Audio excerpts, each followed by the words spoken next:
Caught my boss's wife filming his limp for laughs. His revenge was epic. I'm just the gardener, clipping hedges and keeping the roses pristine at this billionaire family's Beverly Hills estate. Been working for these folks for years, blending into the background while they live their high-roller lives. Chanel dresses, Rolexes, private jets to Art Basel. NGL, I've seen some wild stuff, but Christmas Eve last year? That was a damn turning point. Picture this. I'm outside, pruning the bougainvillea near the infinity pool, while inside, the mansion's lit up like a movie set. Crystal chandeliers, a 20-foot Christmas tree decked out in Swarovski ornaments, and the smell of truffle hors d'oeuvres wafting out. The family's throwing their annual holiday bash, packed with CEOs, influencers, and folks who probably own islands. Troy, the husband, a solid guy who runs part of their company, is chatting with some guests about their New Year's plans, a ski trip to Aspen, I think. Troy's got a slight limp from a car accident back in the day, barely noticeable, unless he's stressed. Then his wife, April, in a glittery Gucci gown, decides to steal the show. Out of nowhere, she starts mimicking his walk, exaggerating it like she's auditioning for a comedy skit. "Look at Troy clunking around like a busted Roomba," she cackles, strutting across the marble floor. The room goes quiet for a split second, all eyes on her. Then her dad, Gary, decked out in a Tom Ford suit, busts out laughing and slaps her a high five. "That's my girl," he roars. The guests are frozen, some looking at their champagne flutes like they're suddenly fascinating. Troy's face goes red, but he forces a smile, limping over to clear some plates. I'm outside, gripping my shears, hearing April whisper to Gary, "He's such an embarrassment at these things." From the kitchen, I catch Troy scraping caviar into the trash while their laughter echoes from the dining room. I've seen these rich folks throw shade, but this was next-level cruel. Troy kept his head down, but I could tell something broke in him that night.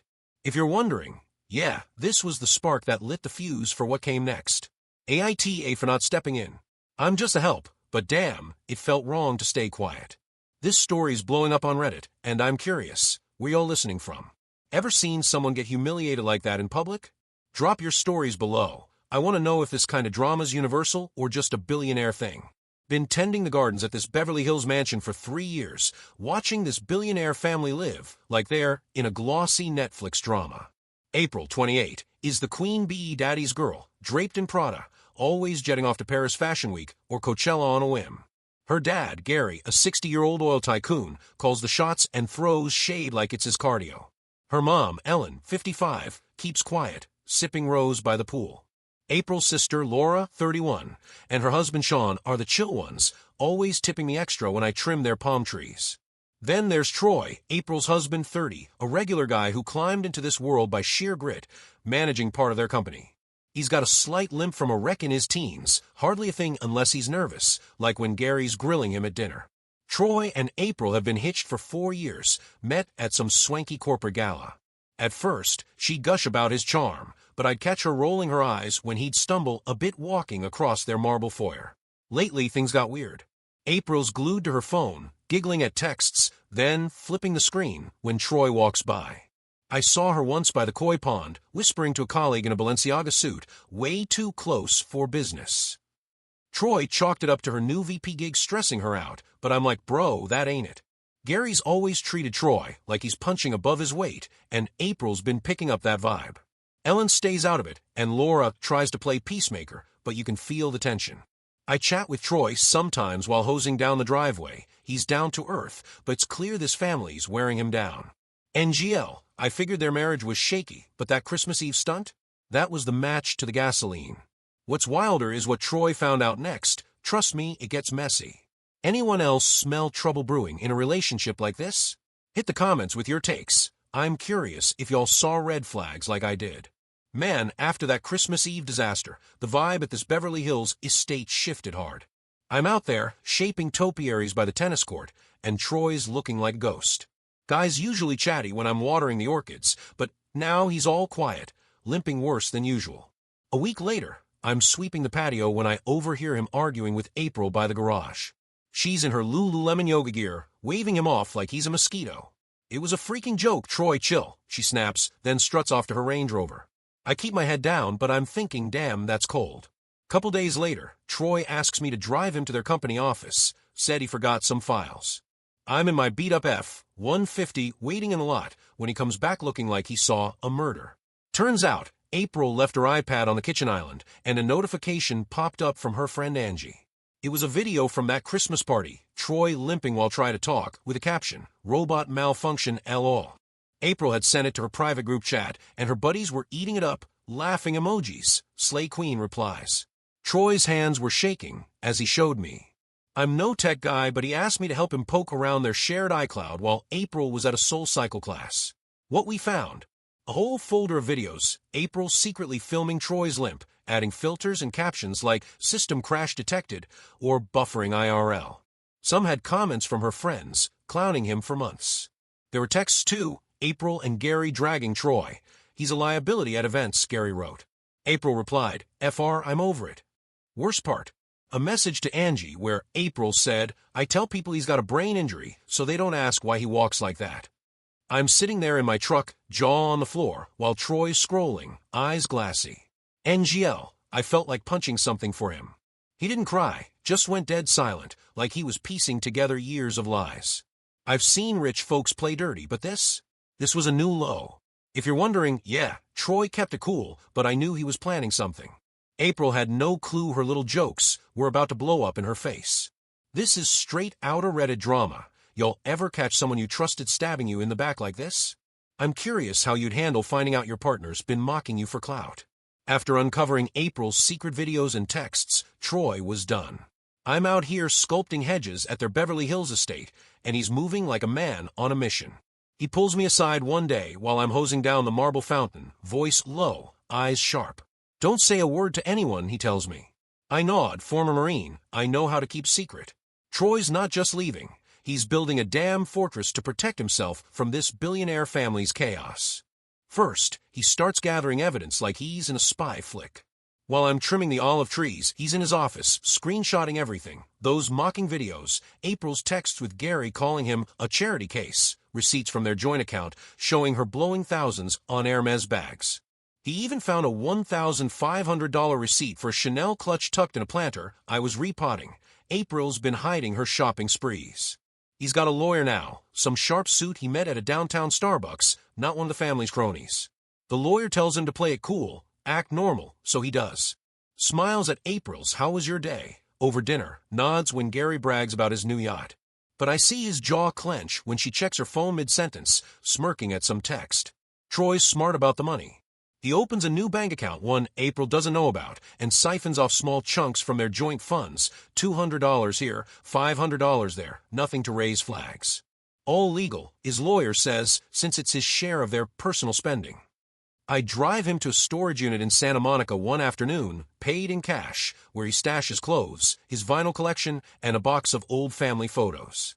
He's scoping apartments too, eyeing a low-key spot in Venice, far from April's rodeo drive haunts. I drop him off at a couple of viewings, and he's picky. Wants a place where their socialite friends won't spot him. He even starts sleeping in the guest wing, claiming his legs, acting up. April barely notices, too busy sipping martinis with her crew or jetting to Napa for work. Then there's the company dirt. April's been expensing her girls' nights at Nobu as client dinners. I'm no snitch, but Troy shows me the proof while I'm cleaning the pool filter. Credit card statements matching her Instagram stories, $800 tabs for cocktails labeled business meetings. He's not planning to rat her out, but he's got it documented. I'm out here mulching the rose beds, thinking, damn, this guy's playing chess while April's playing checkers. He's got everything lined up, finances, proof, a new place. All he's waiting for is the right moment to bolt. NGL, watching Troy plan, this was like watching a heist movie unfold. April and her family have no idea what's coming, and I'm just the guy keeping the lawn pristine while the storm brews. You ever plan a getaway from a toxic situation like this? Troy's been playing it cool for weeks, but April's starting to sniff something's off. I'm out here at their Beverly Hills estate, raking gravel in the Zen garden, and the air's thick with tension. Troy's sleeping in the guest wing, citing leg pain, but April's not buying it. She's still strutting around in her Fendi heels, sipping rose by the pool, but I catch her staring at him, eyes narrow, when she thinks no one's watching. NGL, it's like watching a predator realize the prey's slipping away. One evening, I'm cleaning the outdoor kitchen after their catered sushi dinner, and April tries to reel Troy back in. She's all sweet, wearing a slinky Versace dress, pouring him a glass of Chateau Lafite. "Babe, let's go to that gala in Malibu next week," she coos, touching his arm. Troy mumbles something about work, barely looking up from his phone. I'm wiping down the grill, pretending I'm invisible, but I see her smile falter. Later, I overhear her venting to Laura by the jacuzzi. "He's so distant, it's pissing me off," she hisses. Laura, who I chat with sometimes while pruning her roses, suggests Troy might be stressed. April just scoffs. He's lucky I put up with his limp. Then comes the big move. One afternoon, I'm mowing the lawn when April stages a full-on scene by the infinity pool. She's in a Dior bikini, hair perfect, but her voice is loud enough to scare the coy. "Troy, are you avoiding me?" "I'm trying here and you're acting like a zombie," she yells. Troy's on the patio, looking tired, and just says, "I'm fine, April," before limping back inside. I keep pushing the mower, but I'm thinking, damn, she's desperate. Laura texts me later, asking if I'll nudge Troy to talk to her sister. I tell her it's not my place, but I feel bad for her. She's stuck in the middle. What April doesn't know is Troy's got new ammo. While I'm hauling mulch bags, he shows me fresh texts he found in their iCloud. April's been messaging her friend Angie, mocking him again. "My gimpy husband ruined another party, LOL. There's even one where she tells someone, "I say he's got nerve damage, so people don't ask questions." FR, that's messed up. Troy's face is stone cold as he scrolls. He's not falling for her act, but keeping up the charade is eating at him. I can tell he's counting down to his exit. This drama's straight out of Reddit. April's pulling every trick to keep Troy in line, but he's one step ahead. Ever seen someone try to manipulate their way out of a mess like this? April jetted off to New York for a business trip, all decked out in Chanel, thinking she's got Troy on a leash. I'm at their Beverly Hills estate, cleaning the koi pond, when Troy gives me the signal. Her private plane's barely airborne, and he's ready to bounce. "It's go time," he says, eyes steady. I grab my buddy's pickup, and we roll with two of Troy's pals to execute his getaway. We load up his stuff, clothes, laptops, a beat-up box of vinyls, into the truck. He leaves the fancy stuff, the Versace couch, the 85-inch OLED TV, all their joint purchases. His Labradoodle Max jumps in the cab, tail wagging like he knows freedom's coming. I help Troy move to his new Venice apartment, a chill spot far from April's Rodeo Drive radar. We patch nail holes from his old band posters, leaving the mansion pristine. Troy transfers exactly half their joint account, clean and legal, per his lawyer. On the kitchen's marble island, he sets April's grandma's sapphire ring, a silent middle finger. I drop off a letter to the landlord, CCING April, saying Troy's out when the lease ends next month. By sundown, it's like Troy was never there. I'm back at the estate, sweeping the driveway, when April's plane lands. She walks in, sees the half-empty house, and loses it. I hear her screaming from the garden, "Troy, where the hell are you?" My phone's blowing up with her texts to him. "You took MY money?" Real classy. She's got no clue he's been planning this for weeks, and her world's about to crumble harder. This is peak Reddit drama. Troy pulled off the cleanest exit I've seen. Y'all ever ghosted a toxic situation like that? So, April comes back from her New York business trip to a half-empty Beverly Hills mansion, and it's chaos. I'm out front, pruning the oleanders, when I hear her screaming Troy's name like she's in a horror flick. She's pacing the marble foyer in her Louboutins, phone glued to her ear, blowing up Troy's number. Texts I glimpse later? Wild. "Where's my stuff, you coward?" And "My dad says you stole from us." I'm just sweeping the driveway, keeping my head down, but damn, it's like watching a reality show meltdown. Gary, her oil tycoon dad, calls Troy, threatening lawsuits, while April's crying to Laura, "This is so unfair." Laura texts me all, "Troy's gone too far, right?" I reply, "Not my circus, Laura, but NGL, I'm rooting for the guy." Then the real bomb drops. At their company, where Troy handles IT, someone flags April's expense reports. She's been charging $1,200 dinners at Catch LA as client meetings. I'm cleaning the pool skimmer when Troy tells me he didn't snitch, but his team noticed her shady receipts, same ones from their joint card for her girls' nights.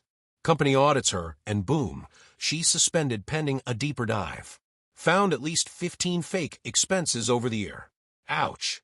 I'm hauling compost bags when I see April storm out, yelling into her phone, "Troy framed me." Lady, those receipts don't lie. Meanwhile, Troy's chilling in his Venice apartment with Max, his Labradoodle, probably blasting Springsteen on his vinyls. He's filed for divorce, and the papers hit April at work, right after her HR meeting. Talk about timing. I'm at the estate repotting palms when Laura says April's moving back to her parents' Malibu compound, lugging her Louis Vuitton bags. Troy's half of their joint account is gone, legally split, and he left her grandma's ring behind. April's telling everyone he hacked her, but the evidence? Ironclad. I saw him limping less when I dropped off some tools at his new place, guys practically glowing. This is straight-up Reddit-level tea. April's life's unraveling, and Troy's out here living free. Ever seen someone's lies catch up to them like this? It's been 6 months since Troy ghosted that Beverly Hills mansion, and damn, what a ride. I'm back at the estate, keeping the billionaire family's lawn pristine, but the vibes shifted. Troy's living his best life in his Venice apartment, Max the Labradoodle ruling the balcony. I swing by sometimes to water his plants when he's out, and the place is all his vintage band posters, no trace of April's Chanel obsession. He's hitting the gym, down 15 pounds, and his limp's barely noticeable now. Stress gone, I guess. He's even working with a physical therapist to smooth out his gait, not 'cause he needs to, but to feel in control. Work's good too, new IT project, mostly remote, and his co-worker Brett's been pulling him into happy hours. First time I've seen him laugh in years. April? Not so much. I heard from Laura, while trimming her roses, that April got canned from a company after that expense report fiasco. 18 fake client dinners didn't sit well. She's working some low-key marketing gig now, a far cry from her VP days. Moved back to her parents' Malibu compound, whining to anyone who'll listen that Troy sabotaged her. Gary's lawsuit threats fizzled when his lawyer laughed him off. April's been hitting Troy's email with sob stories March. I'm struggling, please talk. April, you ruined my life, happy now? Total silence from Troy, just forwarding it all to his lawyer. Laura's been texting me, first defending April, then softening. Last month, she apologized for not calling out April's Christmas Eve stunt. I should have said something, she admitted over coffee. Then yesterday, shit hit the fan. I'm shaping palms at a neighbor's place when I hear yelling. April's outside Troy's apartment, mascara streaked, banging on his door like it's a zombie apocalypse. She's in ripped jeans screaming, Troy, I'm sorry, I need you. Neighbors are peeking out. She moves to his balcony shouting up, therapy's changed me. Turns out, her new boyfriend cheated, and she's spiraling. Laura texts me, she's having a breakdown, can you get Troy to talk? I say it's not my call. Troy opens his window, and man, his voice is steady, no limp, no hesitation. April, I was patient when you mocked me, filmed me, laughed with your dad. Your apologies, just you hating the consequences. She calls him cruel, he shuts the window. Laura picks her up, and they're gone. Divorce is final in 2 weeks. Troy's planning a trip to Yosemite, first vacation in forever.